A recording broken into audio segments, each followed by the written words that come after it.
Salut à tous et bienvenue sur votre chaîne Info du Barça. Voici une toute nouvelle vidéo dans laquelle nous allons parler de les dernières infos du Barça. Voici les grands points nous allons développer. Premièrement, Real Sociedad Barça, Lewandowski privé d'un but.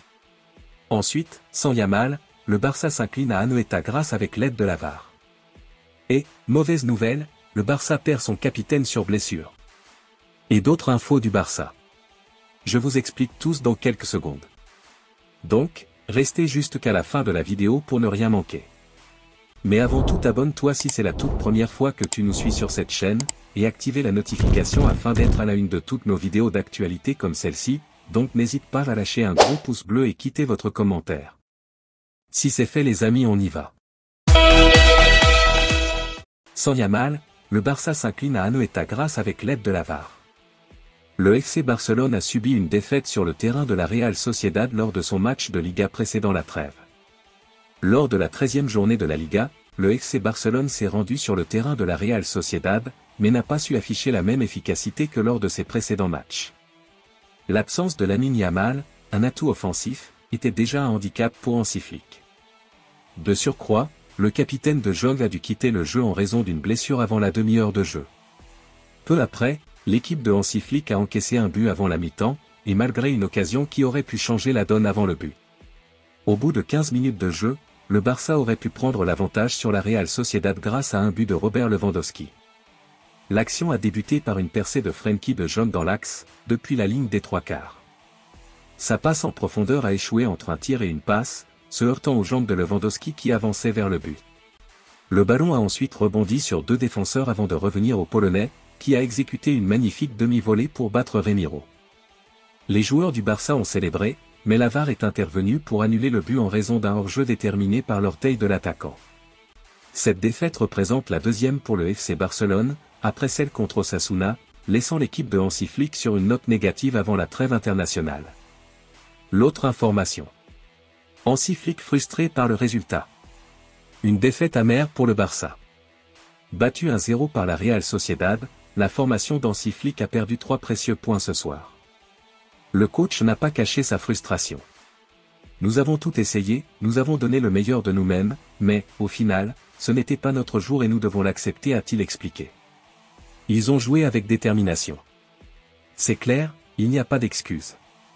Nous ne nous sommes pas créés assez d'occasions, nous avons très bien commencé avec le ballon. J'étais content, mais nous avons commencé à souffrir et le but est arrivé. Nous avons également pris beaucoup de mauvaises décisions, a également commenté l'entraîneur allemand après le match. L'autre information. Lewandowski privé de but, la VAR aurait commis une grosse erreur. Cette situation vient alimenter une nouvelle fois le débat sur l'application de la VAR et la tolérance accordée aux attaquants dans les décisions de hors-jeu. Lors de la 13e journée de Liga, le FC Barcelone affrontait la Real Sociedad ce dimanche 10 novembre, et un but de Robert Lewandowski a été annulé dans des circonstances controversées. Lewandowski, actuellement meilleur buteur de la Liga, pensait avoir donné l'avantage à son équipe dès la 13e minute en reprenant une tentative de Frenkie de Jong repoussée par le gardien, après une belle action collective. Cependant, l'arbitre a décidé d'annuler ce but pour hors-jeu. Rapidement, des discussions ont émergé sur les réseaux sociaux, avec des analyses suggérant que le pied considéré comme hors-jeu pourrait en fait être celui du défenseur Naïef Aguerd, et non celui de Lewandowski. Sur l'image capturée par la VAR, le pied de Lewandowski n'est pas visible, étant masqué par celui du défenseur marocain. D'autres images semblent indiquer que le pied du Polonais se trouvait en retrait par rapport à celui d'Aguerd, ce qui aurait rendu sa position régulière. Cette décision a d'autant plus irrité les Barcelonais que, peu après cette action annulée, la Real Sociedad a ouvert le score, amplifiant la frustration du club catalan. L'autre information. La mystérieuse absence de Lamine Yamal. Lamine Yamal n'est pas sur la feuille de match du FC Barcelone pour le déplacement sur la pelouse de la Real Sociedad ce dimanche, dans le cadre de la 13e journée de Liga. Le prodige espagnol souffre d'une mystérieuse contusion. Le mystère plane autour de cette absence. Et surtout de son timing. Ce dimanche 10 novembre au soir, Hansi Flick ne peut pas compter sur son prodige Lamine Yamal, forfait pour le match du Barça sur le terrain de la Real Sociedad, en clôture de la 13e journée de Liga. Après l'annonce de la composition d'équipe, le FC Barcelone a publié un très court communiqué annonçant un pépin physique pour le récent vainqueur du trophée Copa, Lamine Yamal a été victime d'une forte contusion à la cheville droite durant le match contre l'Étoile Rouge de Belgrade en Ligue des Champions. Ces derniers jours, il a suivi un traitement mais les douleurs persistent. Aucune durée d'indisponibilité n'est avancée et la nature de la blessure reste floue. Mais selon la presse catalane, à l'instar de ce qu'avance Mundo Deportivo, il s'agit surtout de laisser Lamine Yamal se reposer après une fatigue musculaire accumulée. Pour l'absence de Dani Olmo, elle est due à une gastro-entérite. Il n'aura échappé à personne qu'une trêve internationale arrive, avec 2 matchs de Ligue des Nations à jouer pour l'équipe d'Espagne. Les champions d'Europe en titre se rendront au Danemark vendredi 15 novembre puis recevront la Suisse le lundi 18 novembre. Avec Lamine Yamal ? Sans dire qu'il s'agit d'une stratégie du Barça pour garder sa star au chaud, le doute est permis. L'autre information. La grande prédiction du père de Lamine Yamal sur son avenir. Vainqueur du trophée Copa au mois d'octobre, Lamine Yamal a rappelé qu'il était fait d'un métal particulier.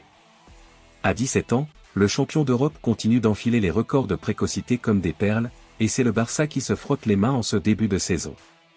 Une trajectoire vertigineuse, mais pas si surprenante, à en croire Mounir Nasraoui. Dans un entretien accordé à France Football, le père de Yamal lui a prédit un avenir encore plus doré. J'ai rapidement compris que c'était une étoile, que ce n'était pas un être humain comme les autres. Dès son plus jeune âge, il y avait un ballon dans sa poussette, explique-t-il. J'ai toujours eu foi en lui, je répétais sans cesse à mes amis qu'il allait devenir le meilleur joueur du monde, que c'était un diamant pur. Il doit rester le même, sur le terrain comme en dehors, et prendre du plaisir. Aujourd'hui, c'est un homme. Je lui ai dit ça l'autre jour et je n'ai pu retenir mes larmes. Je n'ai pas été surpris qu'il soit nommé au Ballon d'Or, vous n'avez vu que 20% de ce qu'il est capable de faire. Pour moi, c'est un numéro 10, pas un ailier. Il a l'habileté et la mentalité pour évoluer dans l'axe, derrière l'attaquant, à l'instar d'un Zinedine Zidane. Vous verrez. Je me frotte les mains en pensant au Ballon d'Or qu'il va gagner. L'autre information. Le Real Madrid et le Barça vont se faire la guerre pour un prodige géorgien. À la recherche de la nouvelle pépite de demain, le Real Madrid et le FC Barcelone ont visiblement les mêmes circuits de pensée. Les deux géants espagnols ciblent aujourd'hui un phénomène géorgien. Ratisser large, c'est la formule consacrée et prônée dans de nombreuses cellules de recrutement aujourd'hui en Europe.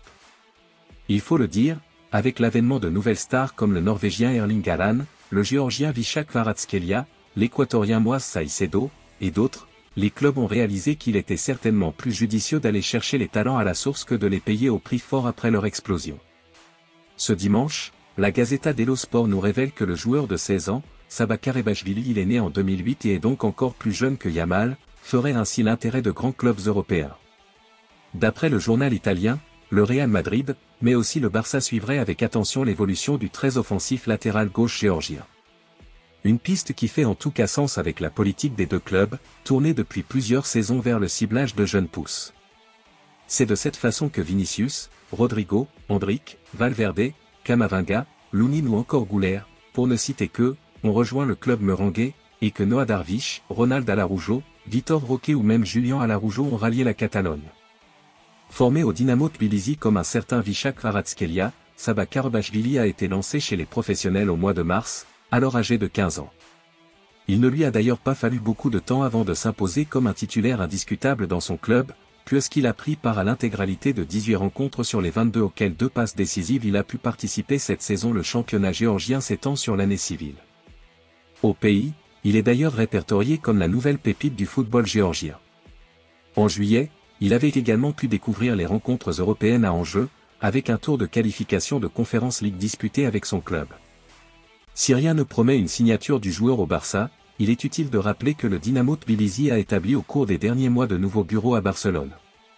Une sorte de jumelage en lien étroit avec une association espagnole, ayant pour objectif de favoriser l'exportation de ses meilleurs talents vers les plus grands championnats européens. L'autre information. Mauvaise nouvelle, le Barça perd son capitaine sur blessure. Peu avant la demi-heure de jeu lors du match entre le FC Barcelone et la Real Sociedad, le capitaine du FC Barcelone a été contraint de sortir à cause d'une blessure. La rencontre entre le FC Barcelone et la Real Sociedad a été assombrie par une blessure du capitaine Frenkie de Jong, qui a dû quitter le match avant la 30e minute. Sur une action anodine, il s'est retrouvé au sol et n'a pas pu poursuivre le jeu. Rapidement, l'entraîneur a demandé à Dani Olmo de se préparer et lui a fait prendre la place de Jong. Il convient de noter que Olmo avait commencé en tant que remplaçant, en raison d'un malaise qui l'avait empêché de s'entraîner avec ses coéquipiers la veille. Cette blessure de De Jong pourrait susciter des inquiétudes. À l'heure actuelle, sans test réalisé, il n'est pas possible d'émettre de commentaires. Cependant, la peur d'une rechute persiste. En effet, le milieu de terrain du FC Barcelone avait été éloigné des terrains pendant 169 jours après sa blessure survenue durant avant-dernier Classico au Bernabéu. Il avait reçu un traitement conservateur, évitant ainsi d'autres interventions chirurgicales. Toutefois, le risque de rechute était élevé, mais le personnel médical a veillé à une réintégration progressive du joueur. Désormais, les résultats des analyses qui seront réalisées à la fin de la rencontre seront très attendus. Merci de l'avoir suivi, n'oubliez pas de s'abonner et d'activer la notification pour ne pas rater aucune de nos prochaines vidéos et quittez votre like pour plus d'encouragement. Merci, à bientôt.